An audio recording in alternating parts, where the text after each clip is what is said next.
We're almost good. Okay. I don't need it. Hello? You there, Mary?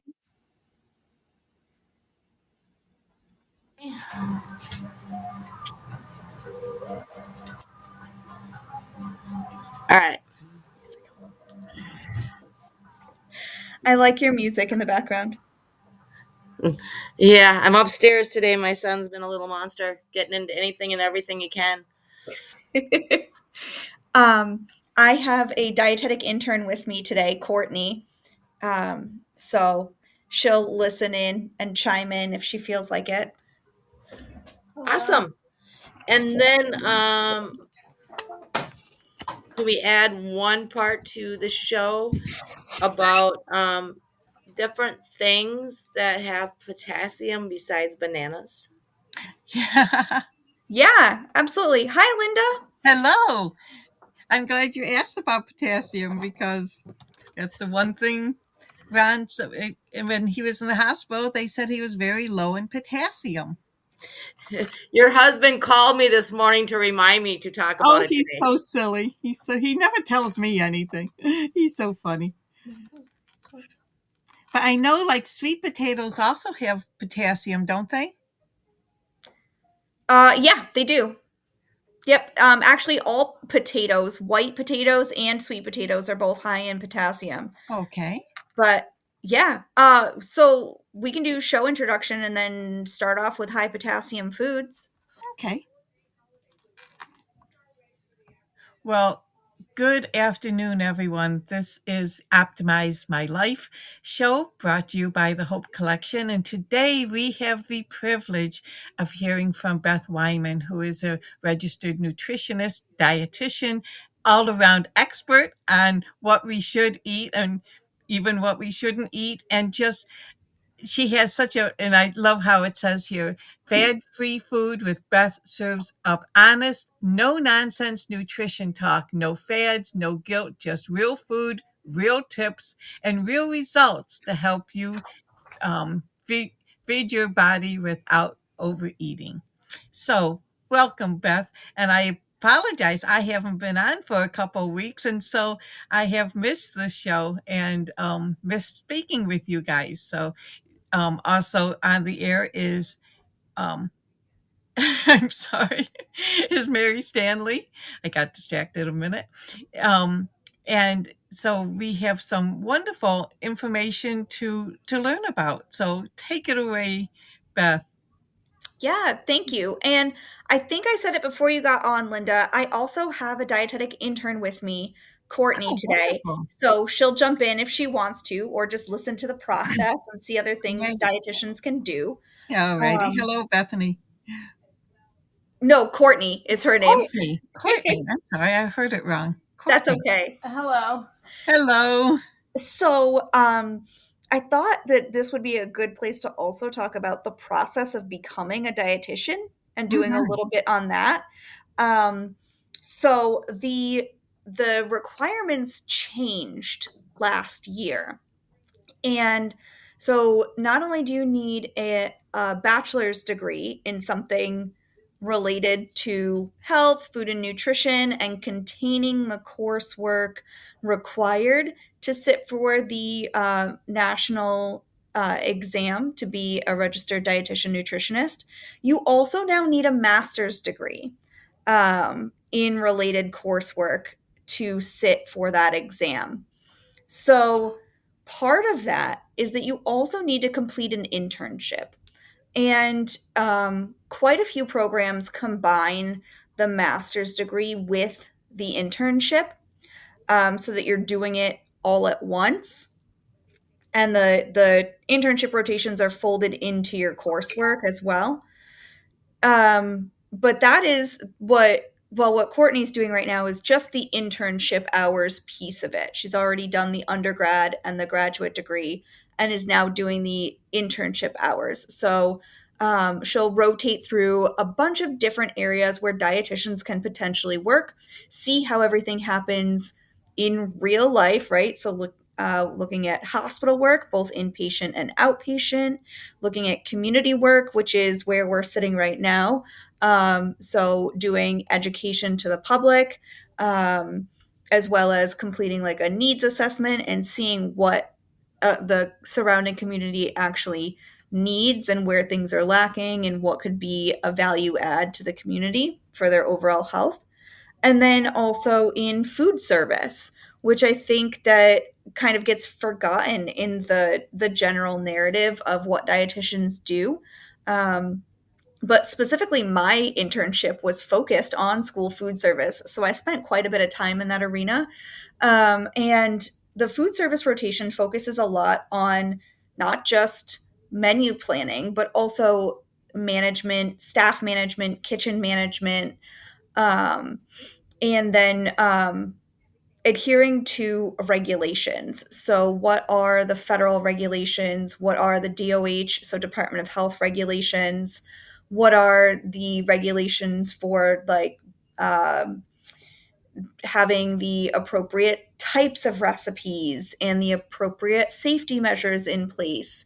And like with mine, with school food service, we needed to make sure that we were meeting the accreditation standards to maintain federal funding.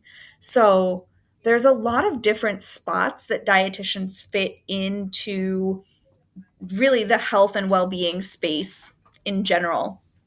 There's plenty of other places that dietitians work too, but that's where the internship really focuses. Um, just making sure this is going to die. So this is the community rotation, and I figured since I do this podcast, I take a break from my regular job and do the podcast, and so she's just joining me, and it all counts for her internship hours, which is great Super. on her end. Super. Yeah, and so what this would be considered from like an internship perspective is like nutrition education to the public, uh, because we don't have it like necessarily a defined community. We could like dive into the metrics and define the community and then tailor our message even more. And then you could consider it like community education because you've identified who you're speaking to. But for the most part, I just leave this really open to education of the general public. And that's why as I say repeatedly, like this is just general information. And sometimes we get into like a specific example, but it's not really tailored to one person or one type of person, right? We're not just talking about things that impact like people with diabetes or anything like that. It's just general people of all kinds that need to eat food. So, Limited to people that need to eat food. Okay. well, I mean, some people don't eat food. Some people are on tube feedings or like long term parenteral nutrition, things that we don't get into at all. So, True. it's kind of limited, but not really. Most of us eat food.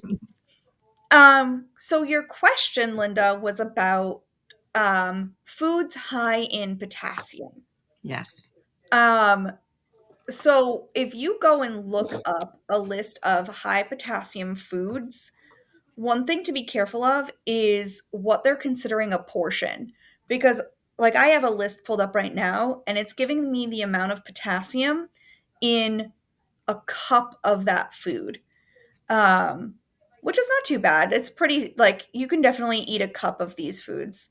Um, but that's always something to watch because I've seen things where it's like, oh, I don't remember exactly, so don't quote me on this, but like kale has more protein than something else. And it's like, you have to be aware of the volume that you would need to eat in order to get to those numbers. Hmm. So, always something to look at when you're looking for like high potassium foods. But think about like dark colored vegetables, right? So, beet greens are an excellent source. Swiss chard and is also great. And like you mentioned before, sweet potatoes, but also white potatoes and acorn squash. Mm, good. I Another, love that. yeah, another dark green vegetable, spinach, is also high in potassium. Um, water chestnuts, which I did not know, Hmm. plantains, but that falls into the banana type category as Mhm. well. Um, and then, I mean, some of these you're not probably eating. Chrysanthemum leaves, it's an option.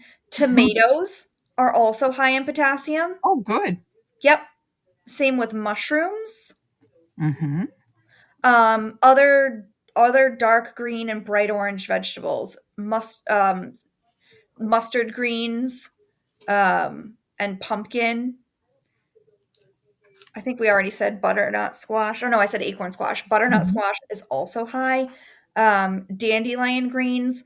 Personally, we eat a huge variety of greens like this, like mustard greens, dandelion greens, beet greens. So, for anybody else who also eats a high variety of dark leafy greens, they're all going to be higher in potassium. So, if you're somebody that's looking to add in more potassium, the idea would be to try to make sure you're getting something high potassium at least once a day, right? Mm. So that you're getting that in and making it part of your routine. There are people, especially people with certain kidney conditions, that need to make sure they're eating a low amount of potassium. And so you would want to be careful with some of these foods. And typically, and have established with either your dietitian or your physician how much you can have, and you can balance it out that way. Um, some fruits that are high in potassium would be jackfruit, which for anybody who makes vegan recipes is used frequently instead of like pulled meats, so like pulled pork and things like that. Kiwi, pomegranate, guava, any kinds of melon. What did you say before? Mango? Mango. And mangoes. Okay. Yep. Peaches are pretty high. Oh, that's good. Yep, and then dried fruit, so think like raisins, are and prunes are gonna be high in potassium as well. Hmm. That you wanna watch how much you're having. Try to stick with a quarter cup, because it's a great source of a lot of things, right? There's going to be, Hmm. well, we're talking about potassium. So there's going to be a good amount of potassium. There's going to be a lot of fiber in there, and it's condensed. All of the water has been removed. It's dried. You don't need the same volume as you would of the fresh fruit. So keeping in mind that, yes, it's good for you, but if you eat too much, you're probably going to have an upset stomach because of all the fiber. Mhm. So, something to keep in mind. Um, let's see. Oh, they do have yogurt is pretty high in potassium when we're getting into dairy products. Um, and milk has potassium as well. Milk alternatives won't have the same amount of potassium. Soy milk does have a good amount of potassium in it as well, but we're not seeing like almond milk, hemp milk, oat milk, those kinds of things on here.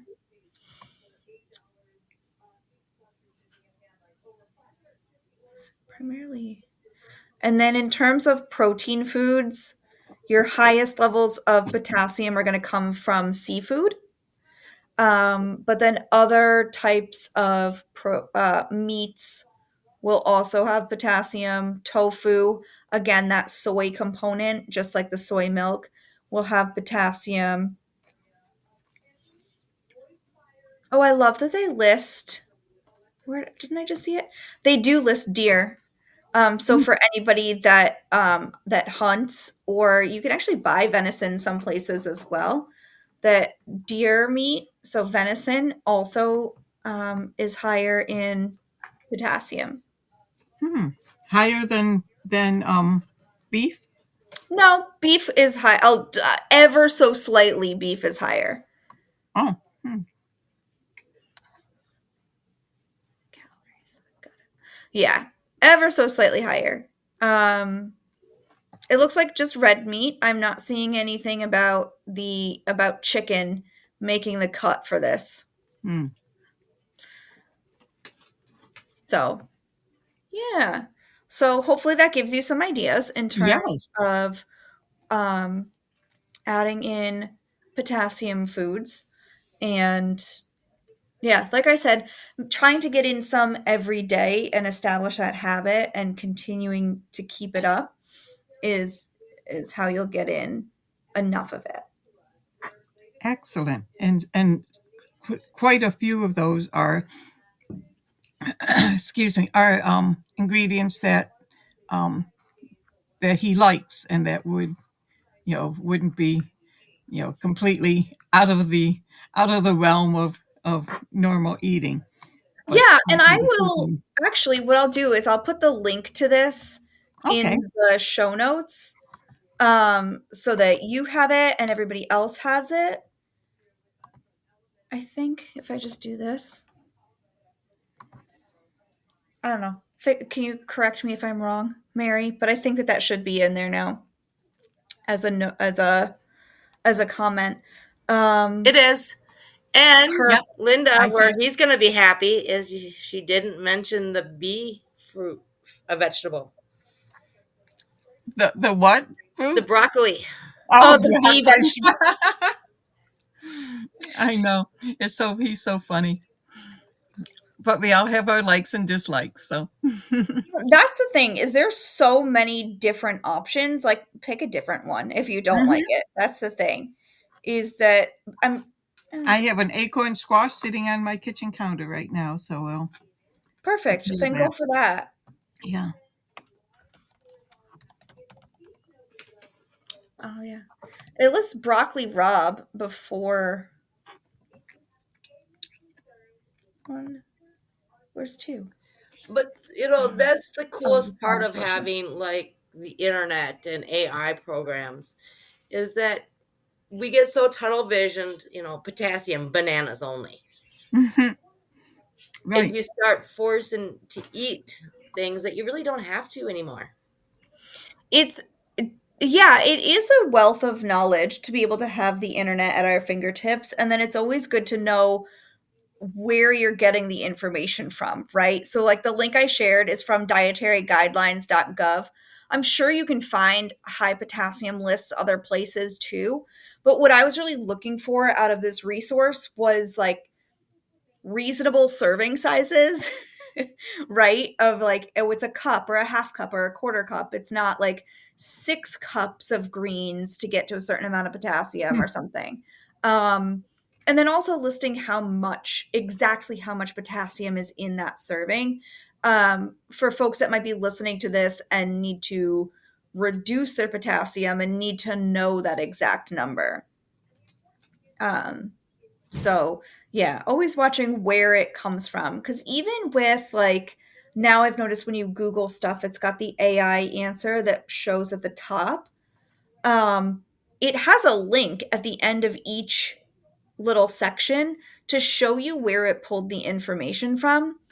Um, and so, what I usually recommend is to check that link and see where they're pulling the information from. See what's feeding that AI answer from Google or from ChatGPT or whatever else you're using, so that you know it's a reputable source. Mm. Um, right? The beauty and downfall of the internet is anybody can publish anything, so it could be a list of high potassium foods, but it's not actually high potassium, or it's, catering to a certain group. So it's leaving out huge sections of foods that also are high potassium, but wouldn't be appropriate for that group of people, right? So something that comes to mind would be like, say the list was on like hosted on like a vegan website. They would leave out the dairy products, the meat products, the seafood products, even though they are high potassium, they wouldn't put them in because they're catering just to a vegan audience, right? Versus something like dietary guidelines, they're catering to people that eat food. They're not catering to a specific disease or condition. Um, One of the benefits of the dietary guidelines is that it's not catered to a specific disease or condition. It's made just for the general population. I've actually heard that. I was in a conversation about dietary guidelines for Americans, like in a federal meeting. And one of the criticisms is that there's no guidance in there for chronic disease states. So, like diabetes, heart disease, things like that. But that's not the point of the dietary guidelines for Americans. The point is to provide general guidance for general healthy eating. So it's a really good source that's easily digestible. Pun intended. Yep. um, it's got things that can be utilized by the general public, right? Because there's actually a huge food database that's maintained by the USDA that can provide this same kind of information, but it is really difficult for an average person to navigate that doesn't have any kind of background, right? Actually, as I was saying earlier, like you could be super intelligent in a different area, and not know anything about research or database management or navigating databases. It's not an intelligence thing. It's just an exposure thing, right? If that's not what you're used to in your daily life or your professional life, you're going to look at it and be like, this is a ton of information I don't need. Yeah, overkill. Yeah, so this boils it down to something that's usable. Somebody's already filtered out the stuff you don't need to put it all into one table. And it's pretty extensive. So that's a really great resource to utilize. And there's other um, like specific food sources of select nutrients that you can look for outlines of as well, not just potassium. They also have calcium, dietary fiber, vitamin D, and iron as well. So that's a great resource. Um, so today, besides potassium, we have some information that we thought would be interesting regarding like food fads, considering this is fad-free food. Mhm. Um, and things that are going around the internet as potential health options with food that don't necessarily have the scientific backing that we would want to see um, in anything that we would use for a nutrition recommendation, right? One of the big ones right now is beef tallow,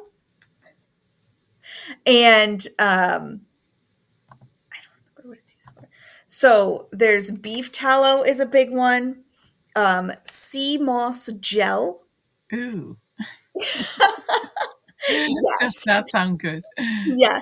And raw milk, which I know that we did a Mhm. really good portion of an episode on raw milk before on the old platform, but I figured it would be good. It's never going to hurt to cover that topic again. Um, And you've got so lard. so beef tallow is similar to lard. Lard comes from pigs, and then beef tallow comes from beef. Um, it is it is a saturated fat. It's solid at room temperature. For anybody that needs the visual, I mean, this is bacon, not beef, but it's the same kind of process, right? Think about the white along the bacon, right? That's all fat. And then when you cook the bacon, you've got all the drippings, right? And to be kind to your kitchen plumbing, you should let all of that harden on the pan and then scrape it into the garbage. But if you save it, that's lard. Um, if you did the same thing with beef, then you'd have beef tallow. And it is primarily made of triglycerides, so something that you're looking to avoid for general health. And it's a saturated fat, which also has been correlated with increased risk for heart disease. It's not, there's a little bit of back and forth on that, but it's it's a good thing to limit.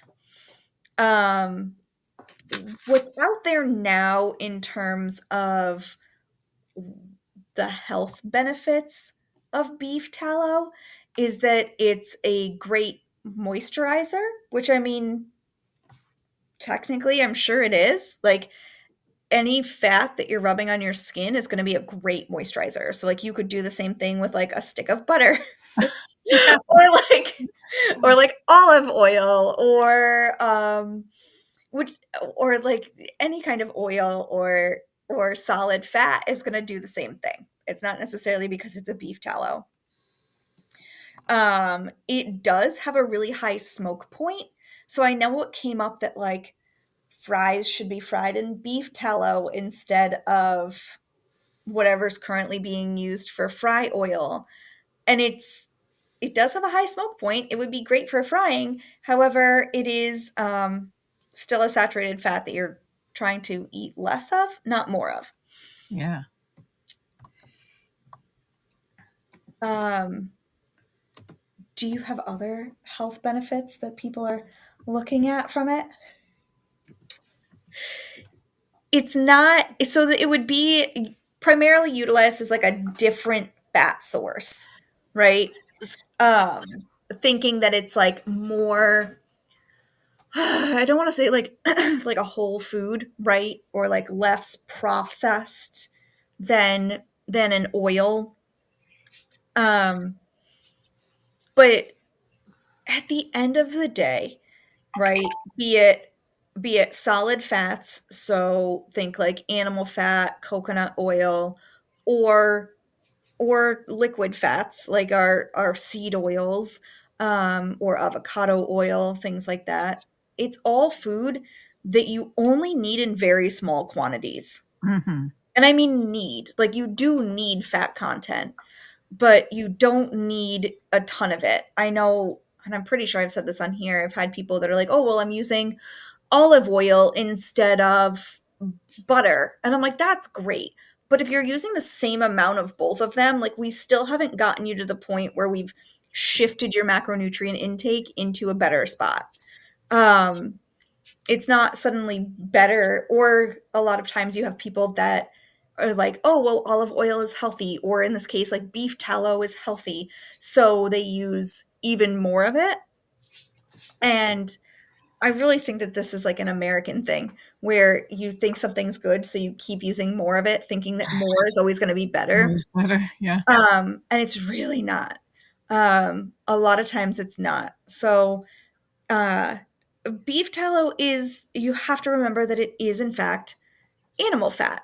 And Hmm. so, if you're looking to reduce your animal fat intake, for whatever reason, like this is not the route for you.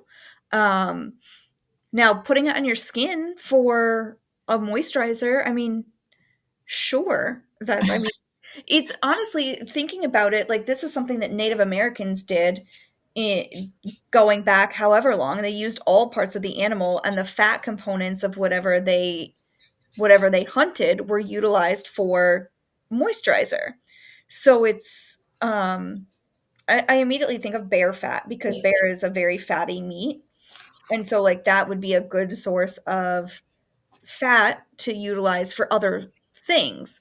So it's like it's got its purpose, but I like, think others would have a better scent or aroma to it.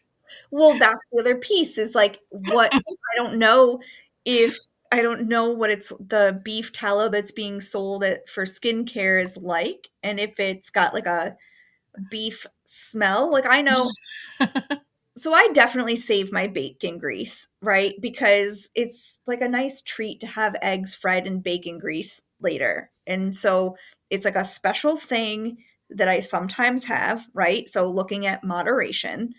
But like it always smells like bacon. I even if I like clarify it and scoop out the any of the solids that are still in it, it still smells like bacon, which for my breakfast is great.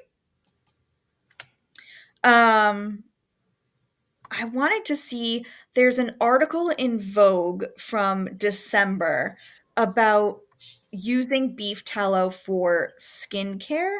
And so what this person did was use it for a week to see how their skin did.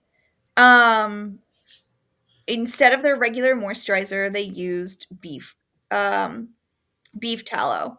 And yeah, they said it's similar to like a the feeling of coconut oil, which it would be. They're both um, saturated fat, just from different sources. And yeah, they said it's really greasy with a beefy scent. So yeah, they got they got sort of over the scent and didn't like it, was really done with smelling like beef all the time. Right. Um, what I'm looking for is if it made their skin break out. That's what you'd think. Um, so the part of the reason why the beef tallow became so popular is a nut job made the saying that seed oils is the reason for obesity in the United States, and that tallow is better. The lack of moderation and the sedentary lifestyle that we promote by glorifying office jobs is what promotes obesity. Um, That and fast food, True. 3 times a day, 5 days a week. well, well, this gets into That's sitting. yeah. Yeah, his skin by day 5, their skin had broken out, and yep, and they said like acne they hadn't had since their 20s, which I'm assuming they're not in their 20s anymore that wrote this, had suddenly reappeared on their cheeks. So there is that too, especially if you have sensitive skin. Just because it's a quote unquote natural product does not mean that your skin is going to react well to it. Um, and this would be something where if you do have really problematic skin, it'd be great to check with a dermatologist to see what's the best option for your particular skin. There might be somebody who does super well with beef tallow for their skin. But much like nutrition recommendations, every physical body is different. So what works really well for one person may be like horrific and very, very like bad essentially for the next person. Mm. Um, which is very much like one of the other trends that I wanted to bring up too, as I was looking for some different health trends, was the what I eat in a day trend. And you can see a lot of these videos on like on TikTok. Um, and those I've actually been asked to do them before, and I won't. Because what I eat in a day, that doesn't mean that it's what somebody else should eat in a day, right? And my choice and what's good for me and what works for my body and my lifestyle doesn't mean that it's going to work for the next person. And I find what those videos typically do is create a lot of shame around what you're eating, right? Because like my lunch is not this beautiful salad that I've sourced from my patio garden with um like my own chicken's eggs on top and things like that. Like it's just which sounds delicious and maybe one day I'll have that lifestyle. But like for today I'm walking to the grocery store down the street and I'm going to see what they got and that's what lunch is. Like so it's always different. And part of the reason I do that actually, right, considering lifestyle factors, is my job is sedentary and it's worth the like 12 to $15 I'm going to pay on lunch for me to be forced to get up and walk. So I know I'm in the office usually like twice a week. So that financial cost of the food is worth making sure that I get up from my desk and go for a walk. It's a short walk, but nevertheless, it's extra steps. Uh, Mhm. and so it's, yeah, it doesn't like, not everything fits everybody's lifestyle, and not everybody has the same, like I said, energy expenditure, right? Because if you're watching what I eat in a day from like an Olympic athlete, I can guarantee you nobody on this call right now needs that. Right. No one, right? And it's just but it's right for them, right? Or like, it depends. The best and worst answer that always comes up in nutrition and dietetics is it depends. You have to look at all the factors. And so, what I eat in a day, also, a lot of people lie. It's the internet. So you'll get people that are like, "Oh my god, all I eat today was my like freeze-dried liver vitamins." And I've actually seen one like this. They had their freeze-dried liver vitamins, a Oh. s- a steak, um and then like I think it was like cheese and eggs, and then and then I don't know, some sort of other like meat product for dinner, right? And I'm like, but is that all you ate? Like, we don't actually know that because you weren't there. And this goes into some like fad diet stuff too, in terms of like the fully carnivore diets. Um, but we don't know. Or like people that only juice and are like, oh, I only drank this juice today. I'm like, but did you? Like, I I last night was very busy. It's baseball season. I made sure my children ate and I forgot to feed myself. And 2 hours afterwards, like after dinner, I was ravenous. I can only imagine if I was trying to survive on just juice, like how miserable I would be. Well, So, it's that whole fallacy with the great American breakfast of having, the eggs and the bacon and the toast. Well, that's fine for the farmers that are out doing physical work. You eat that every day and then go sit in an office for 8, 10 hours. You know, it's you yeah, it depends on what you eat too, as what your activity level is. Um, absolutely. Yeah, it depends, right? So I would always be very mindful if you come across those what I eat in a day videos. Um, and definitely don't like follow that hashtag. Um, but I always hesitate on like recommending against looking at food stuff on social media, because there are some like recipe ideas and things that are out there that are really helpful just for generating different ideas for food. So it's not all bad. It's really learning how to like discern what is beneficial and then what is not, right? And anything that you immediately watch it and feel like shame around your own actions, or it makes you feel afraid to eat something, those are two really great indications that it's just not a good choice, right? Like, mhm. that's not something that you need in your life. And if you aren't sure, if you're like, well, maybe I feel shame because I should be doing that, that's a good time to bring it to a dietitian and ask. And I've had plenty of clients that do that, that they're like, "Hey, I saw this. Like, is that something I should be doing?" Um, Usually the answer is no, but that's what we're here for. Like, that's what a dietitian is. That's our wheelhouse, right? Is food and nutrition and how that food interacts with your body. So that's what we're there for.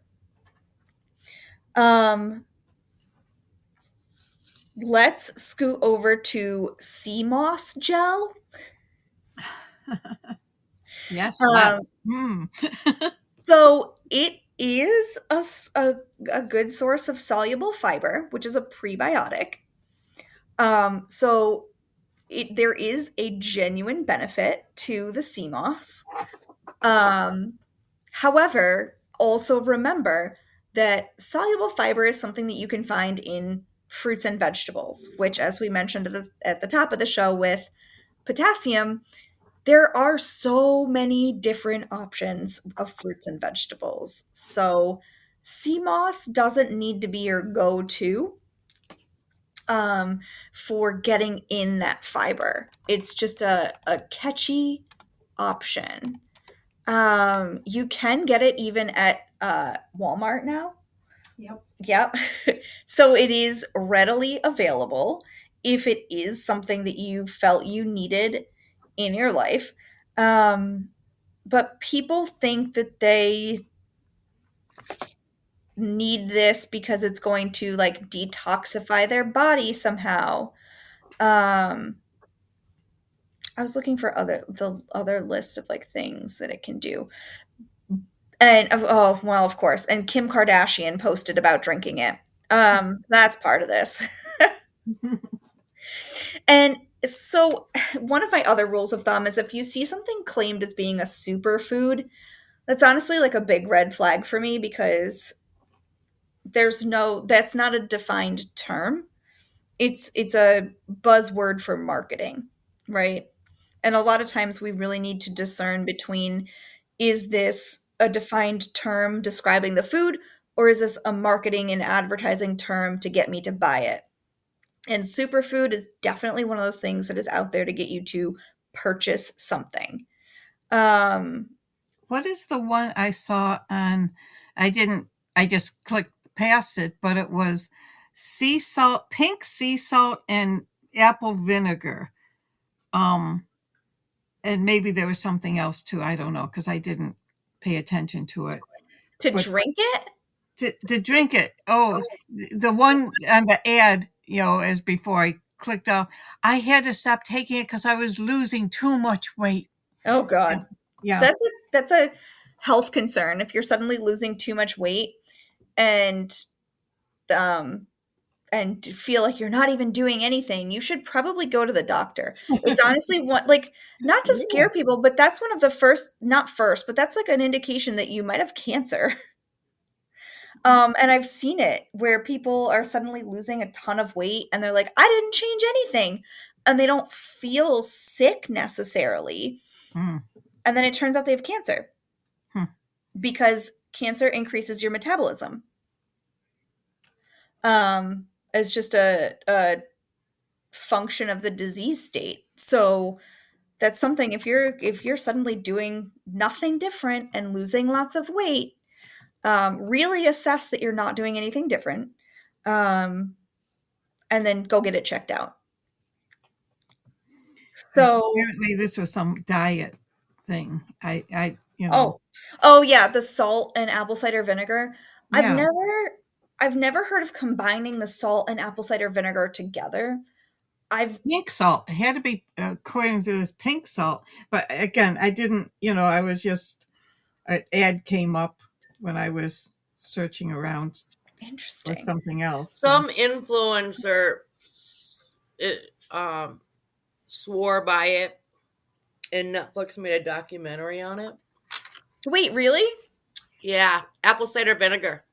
There's a Netflix documentary? Oh, I forgot. Yeah. It was like bonkers. Yeah, look up apple cider vinegar. Yes, this was like a huge scam. It was so apple cider vinegar, there's no proof that it scientifically changes your ability to lose weight. Um yeah, I've heard of people that drink it every day to manage their reflux, which there's also no proof of and would really be counterintuitive. Um but there are some people that absolutely swear by it. And the thing is that it's probably not going to hurt you. It's one of those where it's like, you can if you want, but it's probably not doing anything. Yeah, so she lied about having cancer. Oh, the She person in the has a lot of documentary? guru. Yeah, this is the story. Faked cancer, and I believe the apple cider vinegar was probably some crazy way to get rid Cure of herself, cancer. basically. Yeah, but it was all It's just all a fake. scam. Yeah.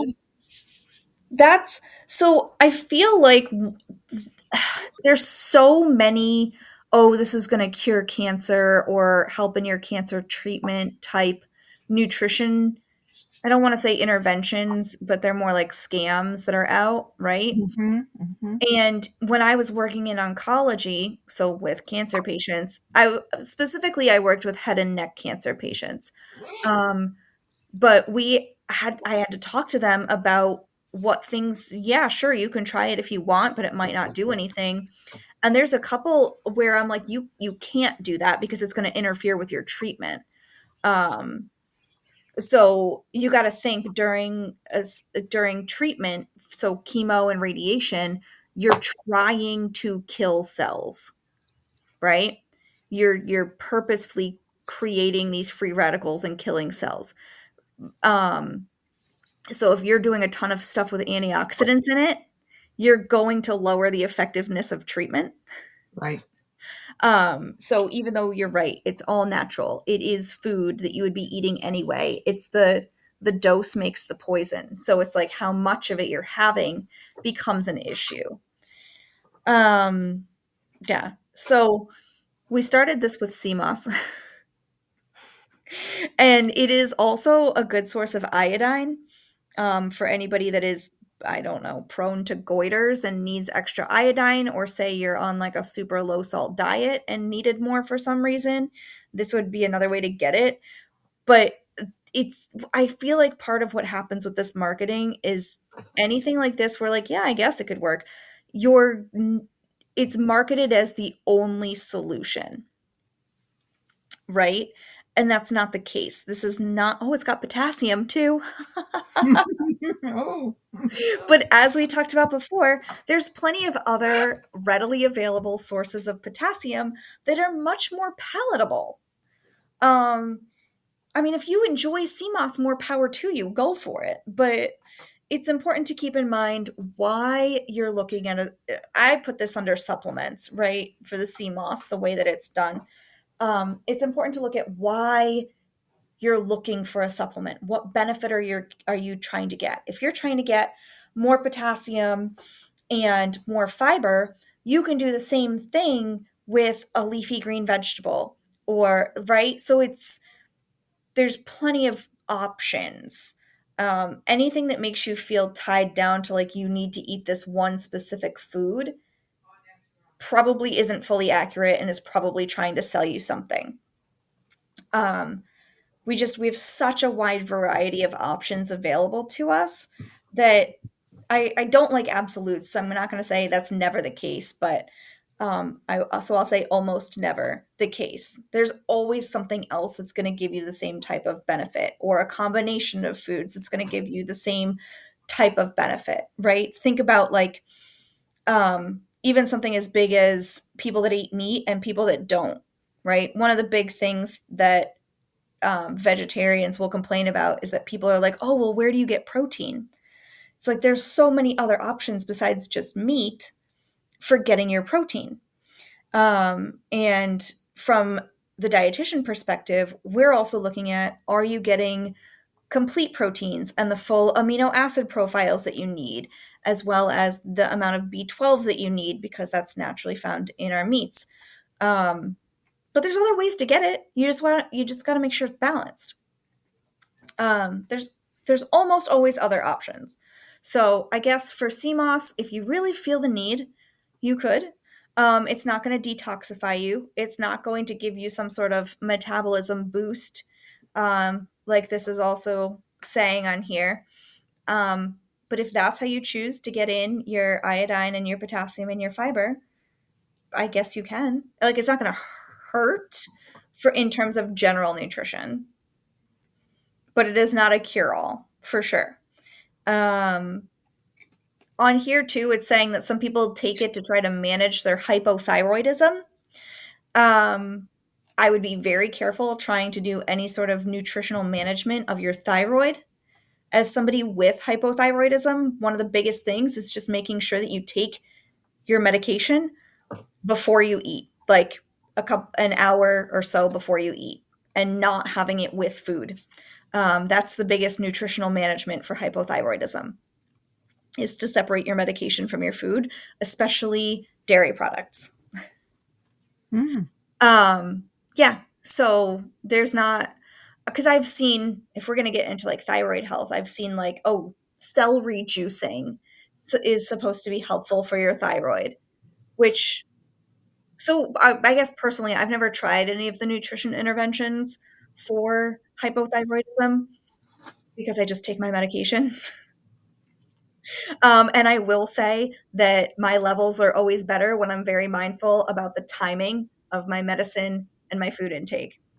Um, and I've never gotten into trying like celery juicing or sea moss or anything like that, um, because it's a dysfunction of my body. Like it's not, I'm not lacking in a nutrient for this to have happened, right? So thinking of through, right, what what are you trying to fix or trying to solve? Um, and with, right, so like my role now in food as medicine, a lot of people have this preconceived notion that it's like, oh, okay, well, you have this illness, so take more of this vitamin. And that's not always the case. That is medical nutrition therapy, right? And that does come into play sometimes, but not for everything, which is kind of a disappointing answer. Mm. Um, but that's just, it's just realistic. Um, do I want to do raw milk? We can quickly touch on raw milk. We've got 10 minutes. I'll rein it in. Um, but I'm looking up Otherwise, I what. was going to ask about wheatgrass. Oh, let's do wheatgrass instead. I can talk about raw milk for, I don't know. I think Linda had to listen to it last time. I think it was a full 30 minutes. Well, no, because that crazy guy was on. Yeah, he was like dead set that raw milk was the best thing ever. And I'm like, that is so dangerous. Yeah. So wheatgrass. I can't stomach the wheatgrass shots. It is too grassy for me. Again, labeled as a superfood, so that's a red flag for me immediately.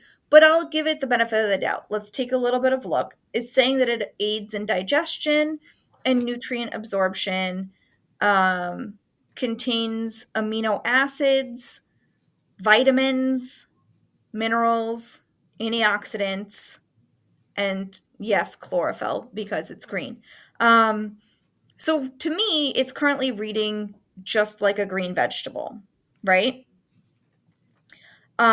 What I would love to know is if there's any certain amino acids that it's saying help in digestion specifically, right? Because if it, right, it's saying that it like boosts your immune system. Well, it's got vitamin C in it. So anything with vitamin C is going to provide you with that benefit where it's not going to cure your cold, but it helps to support the natural immune function in your body. Um yeah, this is just telling um it mentions eliminating toxins, which always bothers me. Nothing that you eat is going to eliminate toxins in your body. What eliminates toxins in your body is sweating, your liver, and your kidneys. So, truly, like if you wanted to do something to assist your body with like flushing out toxins or something, it would be to make sure you're drinking enough water to support those organ functions. That would be the biggest thing. Um, yeah, this is not giving me. This is research very specifically on Asian females. So, Asian women only. This would be, you'd be able to use this information for. That it helped to lower their cholesterol. But again, that's extremely specific. So, I wouldn't be able to say, like, hey, this might work for everyone. I could say this might work specifically for Asian females. That's it. Um, mm, mm, mm. Good ways to lower your cholesterol would be to increase your fiber intake and walk. Um, which, if this is then increasing your fiber intake, is it the fact that it's the wheatgrass, or is it just the fact that they increase their fiber intake? There's kind of a gray area there that we would definitely need to know more about. Um, in terms of it giving you energy, I don't understand how it would do that. It's not a significant source of carbohydrates or calories. There's no caffeine, which gives you that like false sense of having energy. Um,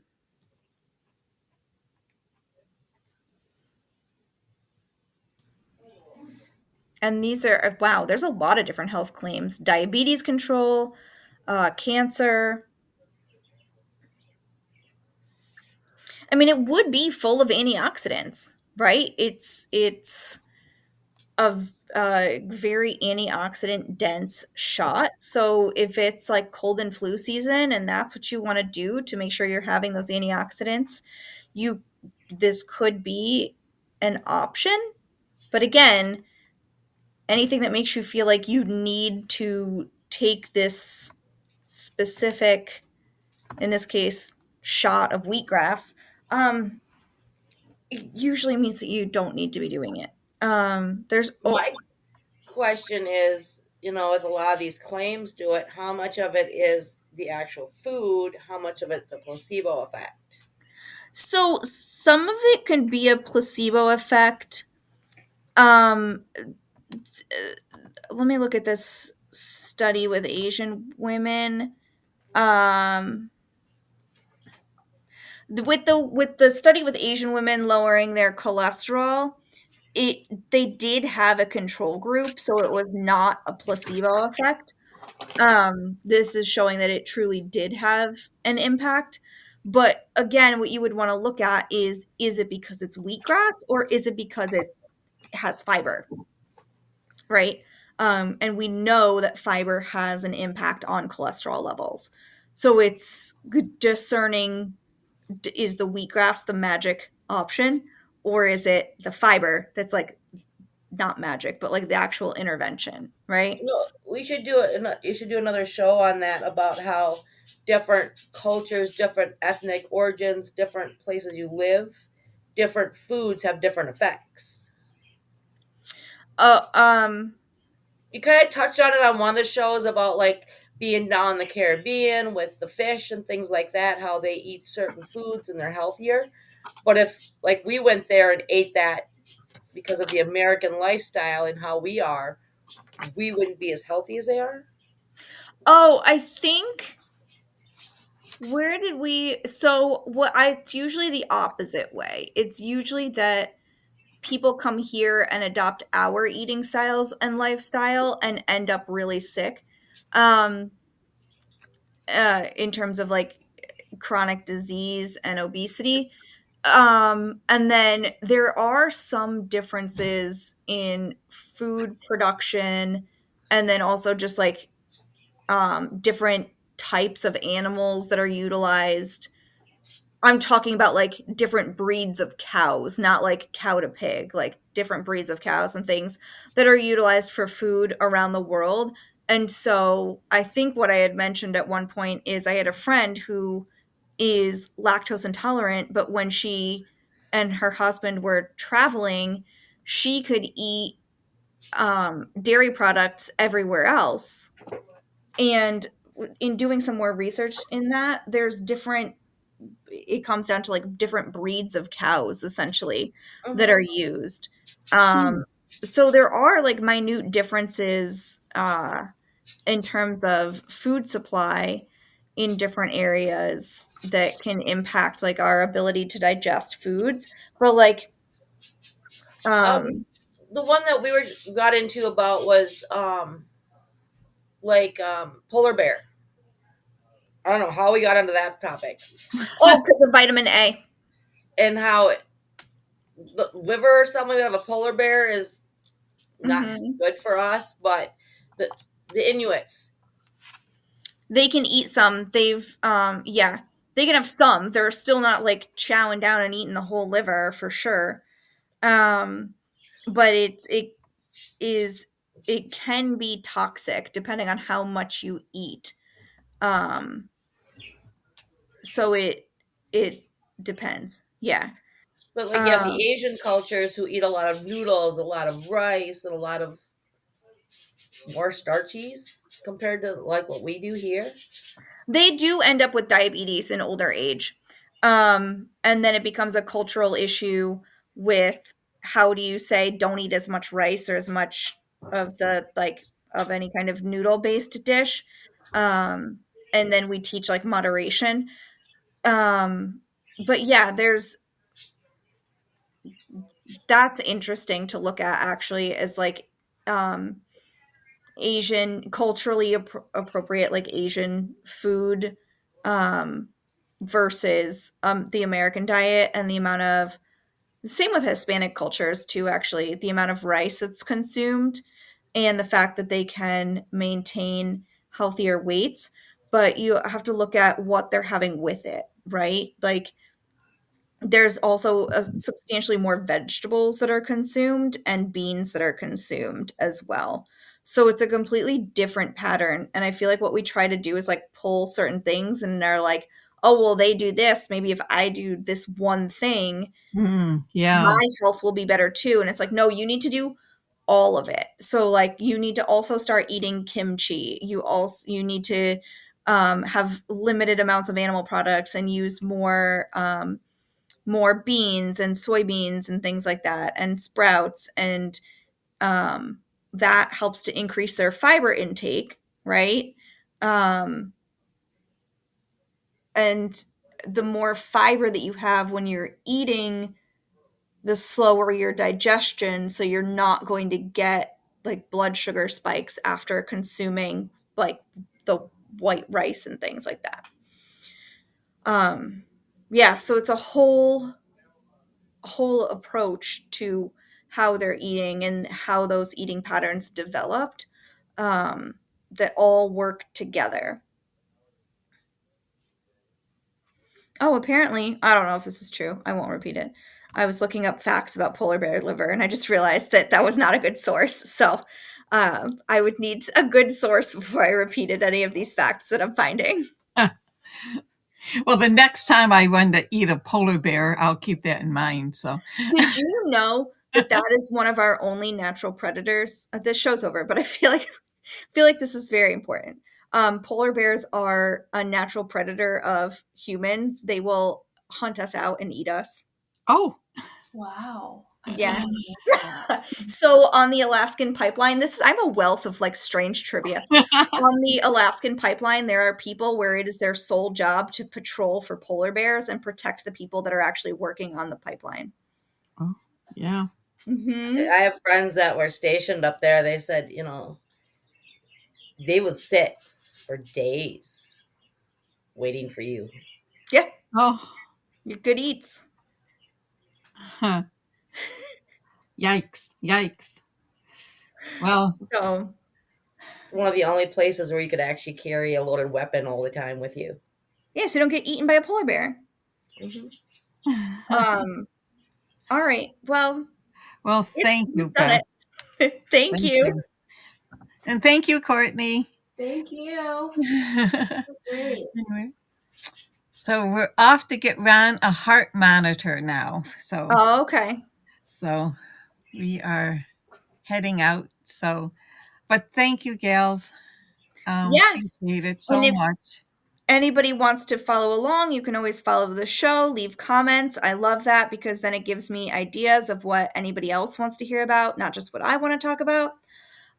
You can also follow me on Instagram. It's at evolve double underscore DN as in dietitian nutritionist. We're also on Skylar Network, Optimize My Life. And I think that's it. Did I miss anything, Mary? We are on all social media platforms. Oh, that's true. But yeah, Wonderful. our main home is the Skylar Network. Okay. All right. Have a great day. Have a happy, safe Memorial Day weekend. Oh, yeah, that's Thank coming you. up You too. already. Yes. Monday. Wonderful. We just need the weather to cooperate. It's still raining here in Western New York. It's cold and rainy. You think it was March or something. So we're looking forward to summer, at least some spring weather or Yes. summer weather. So thank you, God. Thanks, everyone. Bye All right. bye. Bye. Bye.